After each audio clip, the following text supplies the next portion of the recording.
I'm Anneli, Hilka's sister. I guess I have known Veikko as long as Hilka, not that well, but I've known him when he came to Kuusamo.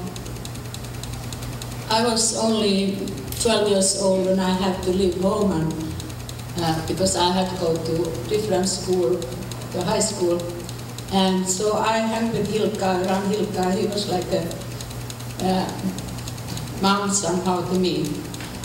And then when my sister Elli got married to Pentti, Veikko's brother, he started to talk about his younger brother and teasing, I guess, already Hilka about that I'm gonna bring my brother and he's very handsome and wonderful guy. So Veikko came along and from first sight, I guess it was love. But I was hanging there, I was like a third wheel.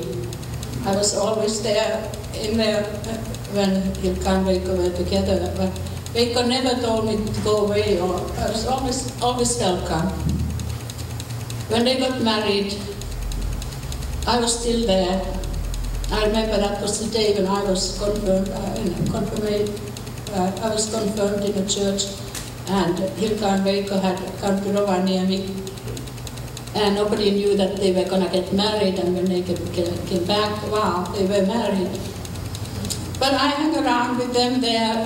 I was quite often in their house and went to do my homework. Even at that time I was already in the dormitory in the school, but anytime I needed peace and quiet, I would go to their place and do my homework and stayed overnight. And I was always welcome. Veikko was such a welcoming person, like I never felt that I was on the way there. And that's the way he has been all his life. Anytime we come to their place, he always gives a big hug. And then even now, 2 weeks ago, when we came over to the hospital, visit him for 3 days, we thought he doesn't recognize us, but he said, he only knows about 5 Swedish words, and he said, "Äta nu," that means let's eat now. And we know the food was always on the table. If Hilka didn't do it fast enough, Veikko would make sure that there was food on the table when we were visiting. We will miss his big hugs.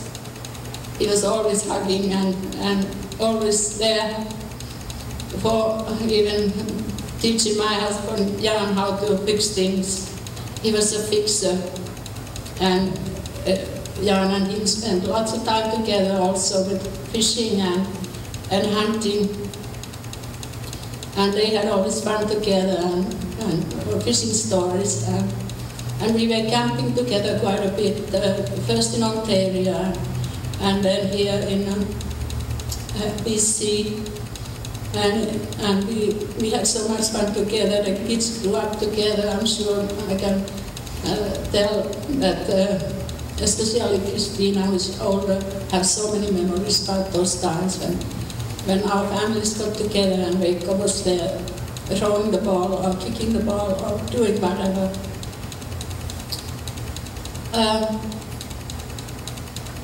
It was hard for us to see Veikko in that bed in a hospital room because he couldn't communicate with us too much.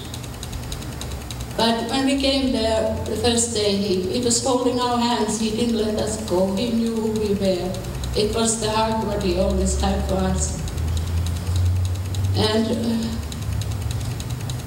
we could, before we left, we prayed with him, and we pretty well knew it was the last time we see him.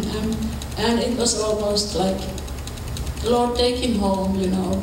It was so hard to see him suffer.